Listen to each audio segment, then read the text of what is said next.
evaluando un poco esta situación y abordándolo con expertos para ver qué pronósticos nos pueden dar sobre lo incierta que está la situación tanto en Venezuela como acá en nuestro país, Nicaragua. Edmundo Jarquín, analista político, nos acompaña. Bienvenido. Un gusto que esté con nosotros acá en este Día del Trabajador. Y bien, ya escuchábamos un poco del análisis del doctor Francisco Aguirre Sacasa, pero también es pertinente conversar con ustedes respecto a estas situaciones, si se fue o no un golpe de Estado, si es una acción legítima o no para recobrar lo que muchos consideran no existe actualmente en Venezuela, y por otro lado relacionarlo a lo que está pasando en nuestro país. El presidente Ortega ayer en declaraciones decía que eran seres miserables, pues miserias humanas, así calificó a la gente de oposición, que en el caso, según el presidente Ortega, están celebrando más bien sanciones que, lejos de celebrarlas, deberían de condenarlas o de solidarizarse, porque según él las sanciones no solo afectan a la pareja presidencial y a todo su gabinete y a su familia, sino también a Nicaragua como país. Bueno, muchísimas gracias. Gracias por esta oportunidad de comparecer ante la audiencia del Canal 10. A mí me parece que lo que ocurrió ayer en Venezuela es sencillamente un episodio que no cambia el final de la película. El final de la película será inevitablemente el cambio del régimen de Maduro y la restauración de la democracia venezolana. En esta apreciación de que lo de ayer fue sencillamente un episodio que no cambia el final de la película, intervienen diversas circunstancias. En primer lugar, la pavorosa crisis socioeconómica de Venezuela continuará, el aislamiento internacional de Venezuela continuará, y la enorme oposición del 80% o más de la población venezolana continuarán. De tal manera de que el final de esa película no se cambiará por los sucesos de ayer y que continuarán el día de hoy. Esto se compara relativamente con la situación de Nicaragua, en el sentido de que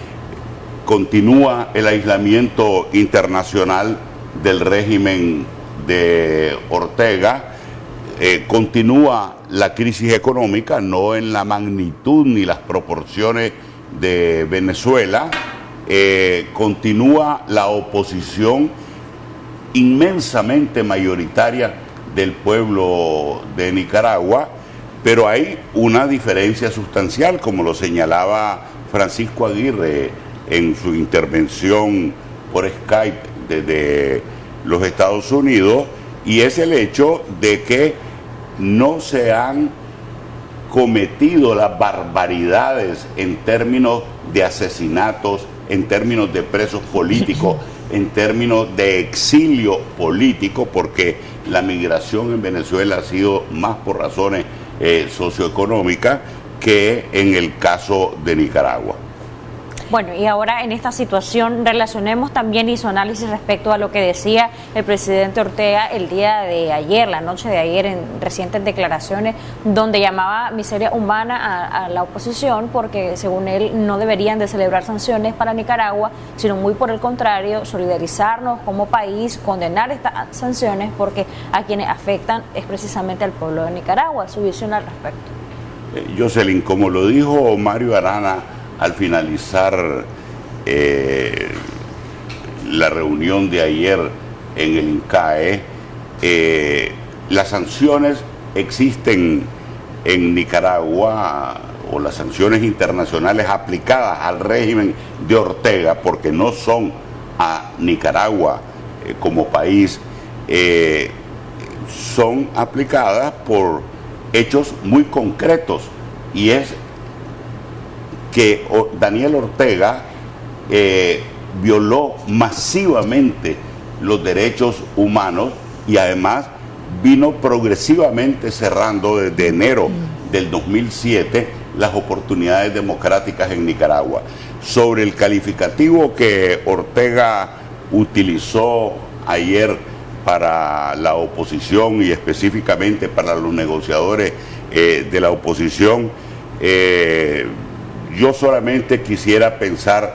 en las madres y los familiares de las víctimas, más de 300,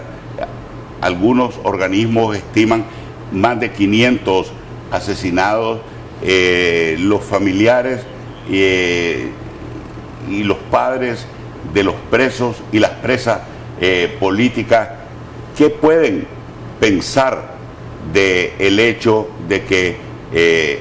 Ortega utilizó ayer semejante calificativo para referirse al dolor? Porque realmente la Alianza Cívica y los negociadores de la Alianza Cívica lo que están en el INCAE, en las negociaciones, en el diálogo, es expresando ese profundo dolor de los familiares de los presos y las presas políticas y de las víctimas. Precisamente los miembros de la Alianza Cívica han dicho que ellos continúan en esta mesa de negociación porque necesitan brindarle algún tipo de respuesta a todas estas personas, y ellos decían: no nos vamos a dar por vencidos porque sin la mesa del diálogo esto sería un caos. Y ellos explicaban, en el caso del doctor José Palé, decía que por eso es que ellos permanecen aquí, a pesar de las duras críticas que ha recibido la Alianza, de continuar en esta mesa de diálogo, considerando que el presidente Ortega y el gobierno está dándole largas al tema, sobre todo al hecho de la liberación de los presos políticos. En realidad esta es la postura que debe tomar los miembros de la Alianza Cívica ante un interlocutor que no está cediendo o no está cumpliendo con los acuerdos ya firmados. Bueno, hay que precisar, Michelle, de que el diálogo, las negociaciones que se están realizando en el INCAE son una expresión de la opción que el pueblo de Nicaragua ha tomado para enfrentar al régimen de Ortega, a la dictadura de Ortega, y es la vía pacífica. La vía pacífica significa, entre otras opciones, el que se gestionen a través del diálogo, de las negociaciones, las condiciones que permitan la recuperación de lo que es la causa fundamental de la crisis en Nicaragua, de los asesinatos de las presas y los presos políticos, y es que se recupere, de que se gesten condiciones a través del diálogo y las negociaciones para una recuperación del régimen democrático en Nicaragua que interrumpió Ortega. Precisamente hay algunas opiniones de analistas que dicen que lo que está tratando el presidente Daniel Ortega es no llegar a ese tema, a no discutir las reformas electorales y las reformas sustanciales, no simplemente las técnicas, que es la misión que trae la OEA, porque ellos expresaban que, por ejemplo, el cambio de magistrados o el nombramiento de nuevos magistrados es una decisión política y no técnica, que es la misión del organismo de Estados americanos, y que precisamente es esto lo que quiere evitar el presidente Ortega. En realidad, esto es lo que está alargando el presidente con mantener a los presos políticos encarcelados. Yo entiendo y participo de la frustración y de la impaciencia del pueblo de Nicaragua frente a lo que se evalúa ausencia de resultados concretos del diálogo y las negociaciones. Formo parte de esa frustración y de esa impaciencia del pueblo de Nicaragua, y estoy segurísimo de que también los propios negociadores de la Alianza Cívica forman parte de esta frustración y de esta impaciencia. Lamentablemente, esto es consecuencia de la opción cívica que los nicaragüenses hemos tomado para lidiar con un régimen autoritario, despótico, dictatorial. Ahora bien, para quienes piensan en unas opciones diferentes a la vía pacífica, hay que recordar que los años, las décadas que le tomó al Frente Sandinista de Liberación Nacional la larga lucha en contra de la dictadura de Somoza, de tal manera que es diferente comparar desde luego la vía pacífica de la lucha armada, pero las opciones que tenemos son fundamentalmente en el contexto de las circunstancias nacionales e internacionales. No existe la guerra fría que financie a través de Cuba y de otros regímenes la lucha armada. A partir de esas circunstancias, la opción de la vía cívica pacífica es natural que produzca impaciencia, en relativa frustración, pero es la opción que permiten las circunstancias y es la opción históricamente correcta para el pueblo de Nicaragua. La Conferencia Episcopal de Nicaragua emitió un comunicado bastante extenso, pero que recoge varios aspectos, unos 5 aspectos medulares, y voy a mencionar nada más el encabezado de cada uno de ellos. El número 1 dice: una Nicaragua donde todos seamos capaces de lograr una visión de cambio que conduzca a una transformación cualitativa. El número 2, una Nicaragua donde se asuma la centralidad de la persona humana y su dignidad como hijo de Dios. Punto número 3, una Nicaragua donde respetemos y fortalezcamos la democracia y su institucionalidad. Número 4, una Nicaragua donde se ejerza sin restricciones la libertad de expresión. Y el 5, una Nicaragua donde la paz sea el fruto de la justicia. Y dentro de cada uno de los partes de estas 5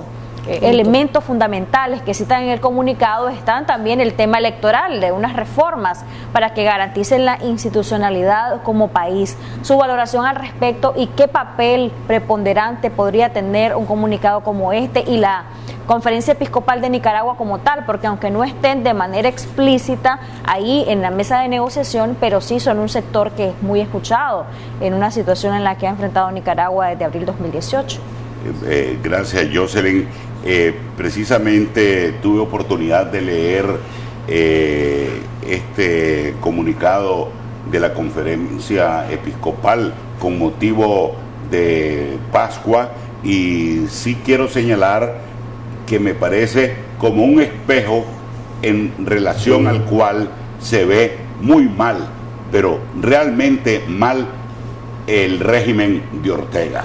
porque frente a ese espejo que refleja las aspiraciones y los deseos fervientes de la totalidad o de la casi totalidad del pueblo nicaragüense, el régimen de Ortega muestra un expediente totalmente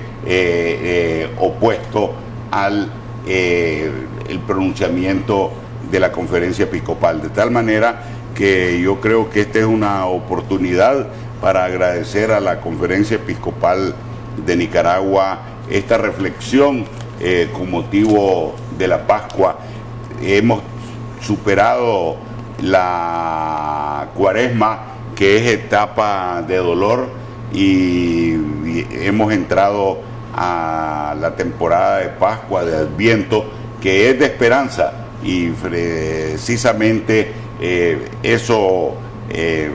acabo de tuitearlo recientemente con motivo de la inflexión de la temporada de Cuaresma a la temporada de Adviento, que es de esperanza. ¿El gobierno sí podrá prestar atención a este nuevo comunicado que fue bastante claro, extenso, pero que refleja precisamente lo que se quiere y lo que se busca para Nicaragua? Este comunicado es la continuidad de las reflexiones que ha hecho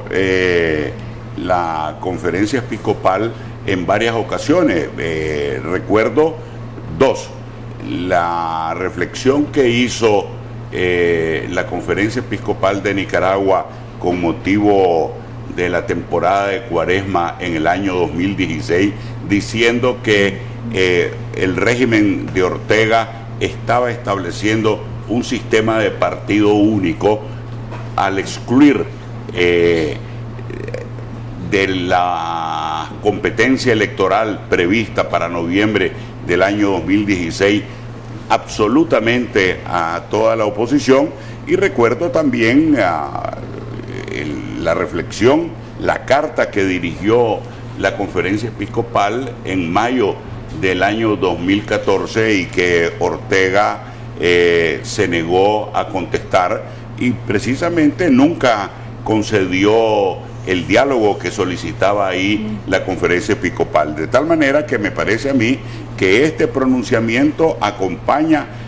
otros pronunciamientos. He señalado dos, el de mayo del 2014 y el de la temporada de Cuaresma del año 2016, que son relativamente emblemáticos de esta posición que la Conferencia Episcopal ha reflejado, no solamente el sentir de los católicos en Nicaragua, sino del pueblo nicaragüense en su conjunto. Además, cabe señalar que sale justamente en un momento en el cual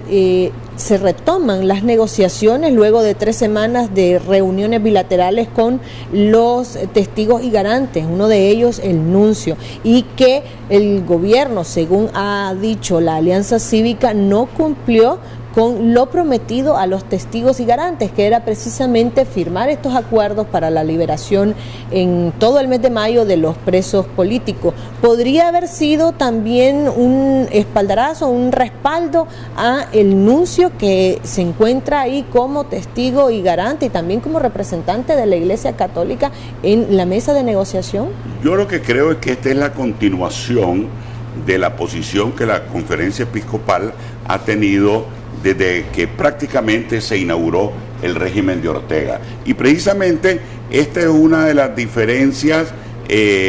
a propósito de similitudes y diferencias que hay entre la situación de Venezuela y la situación de Nicaragua. En el caso de Nicaragua, Ortega, desde que empezó esta etapa de gobierno en enero del año 2007, cerró progresivamente todas las opciones electorales. Recordemos el fraude en las elecciones municipales de noviembre del 2008, recordemos el hecho de que en las elecciones del 2011 la misión de observación de la Unión Europea señaló de que los resultados eran, por los niveles de violencia e irregularidades cometidos, imposibles de verificar. En el caso del 2016 excluyó totalmente a la oposición de participar en esas elecciones, a diferencia de Venezuela, en que entre el año 2099 o 1999, en que tomó posesión Chávez, se realizaron numerosos ejercicios electorales creíbles en términos democráticos, hasta que la oposición expresada a través de la Mesa de la Unidad Democrática, el 6 de diciembre del año 2015 ganó abrumadoramente la Asamblea Nacional. Desde entonces Maduro, porque Chávez había muerto en el año 2013, se inventó la Asamblea Nacional Constituyente, la cual convocó a unas elecciones, entre comillas, el año 2018, que le han extendido el periodo de gobierno hasta el año 2020 y tanto. Es decir, la experiencia de Nicaragua fue radicalmente diferente a la de Venezuela, en el sentido de que Ortega cerró las oportunidades democráticas desde un inicio. Ahora, esta situación que enfrentan ambas naciones, ¿qué elementos podrían en ambos casos hacer la diferencia y que puedan resolver la crisis que paralelamente viven estas dos naciones, Venezuela y Nicaragua? Hemos visto en el caso de Nicaragua un diálogo que, a juicio de la mayoría de analistas, es un diálogo fracasado o quizá agotado por ahora, y en el caso de Venezuela, ayer la llamada Operación Libertad, encabezada por el presidente interino Juan Guaidó, que prácticamente han considerado algunos sectores como un fracaso, otros consideran que el principio de lo que va a continuar de cara a la solución de la crisis de Venezuela. Legítima o no, pues hay muchas opiniones al respecto, pero entonces concluyo, ¿qué podría entonces mejorar o llegar a solución de la crisis tanto de Venezuela como de Nicaragua? Son dos opciones diferentes, Jocelyn, de vía pacífica. En el caso de Nicaragua, el diálogo, que yo no lo considero fracasado, agotado, no tampoco agotado, el diálogo forma parte y las negociaciones de una dinámica central. En cambio, las protestas, las manifestaciones como las que vimos ayer y que se están realizando hoy en Venezuela, son una manifestación de la vía pacífica en el caso venezolano, que aquí no es permitido por el régimen de terror verdadero que ha establecido Ortega. Pero el diálogo yo no lo considero agotado. Hay que recordar que en su primera etapa el diálogo logró acordar la invitación a la Comisión Interamericana de Derechos Humanos, que visitó Nicaragua en mayo del 2018, y de que contribuyó con su informe preliminar y el informe definitivo a conmover a la comunidad internacional y contribuir al aislamiento del régimen de Ortega. Y el diálogo actual, que es expresión precisamente de los condicionamientos y circunstancias que tanto molestan al régimen de Ortega, es expresión también de resultados, entre ellos, por ejemplo, de que se esté negociando y intentando acordar la liberación de los injustos presos y presas políticas que suman más de 500, 700, 800, incluyendo aquellos 230 y tantos a quienes se les ha dado el régimen de convivencia familiar, como eufemísticamente se le llama a la casa por cárcel. Es decir, yo creo que son dos opciones diferentes. En el caso de la vía pacífica nicaragüense, el diálogo tiene un papel relevante. Las protestas en Venezuela tienen un lugar relevante, que no hay protestas en Nicaragua por el régimen de terror de Ortega. ¿Qué elementos podría agilizar y de una vez hacer que se cumplan acuerdos que se han suscrito ya en este diálogo? Porque aunque esté ahí, aunque se mantenga la mesa de resultados, prácticamente no han sido los esperados por algunos sectores. Entonces, ¿qué elementos a su juicio podrían hacer beligerante, diligente y realmente que se pueda cumplir lo que se acuerda en este diálogo en Nicaragua? Bueno, el intento del régimen de Ortega, que anteayer precisamente interrumpió las negociaciones y ayer insistió en interrumpir las negociaciones que se están realizando en el INCAE por la pretensión de que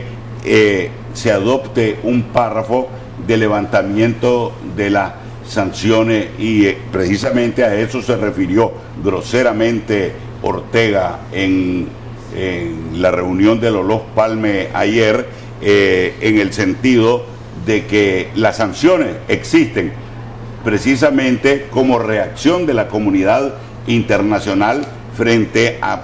las violaciones masivas a los derechos humanos en Nicaragua y frente al cierre de oportunidades democráticas. De tal manera que yo suscribo totalmente lo que señaló Mario Arana al finalizar la reunión de ayer, pero comprendo la impaciencia, la frustración. De ella formo parte yo en cuanto a la opción del diálogo y las negociaciones, en el sentido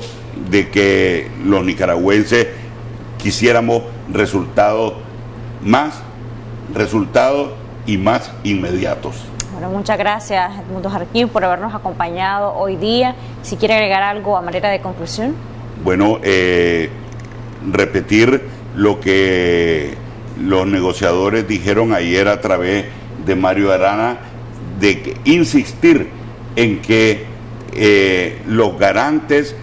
internacionales convoquen a lo que es aquello que más a partir de lo que dijo Ortega ayer en el discurso de los Palme, más le duele a él, y es el mantenimiento de las sanciones internacionales mientras no se restablezca el orden democrático en Nicaragua. Perfecto, muchísimas gracias, doctor. Vamos a ver qué sucede en los próximos días. Las negociaciones se estarían retomando el día de mañana, jueves 2 de mayo. Se espera que asistan ambas delegaciones para continuar negociando, a ver si se logra que de una vez por todas el gobierno firme ya una propuesta que se ha consensuado entre ambas partes para la liberación en todo el mes de mayo de al menos 236 personas que continúan presas políticas. De esta manera hacemos una pausa comercial. Usted no cambia de canal, que ya regresamos con mucha más información aquí en su revista Acción 10 en la mañana.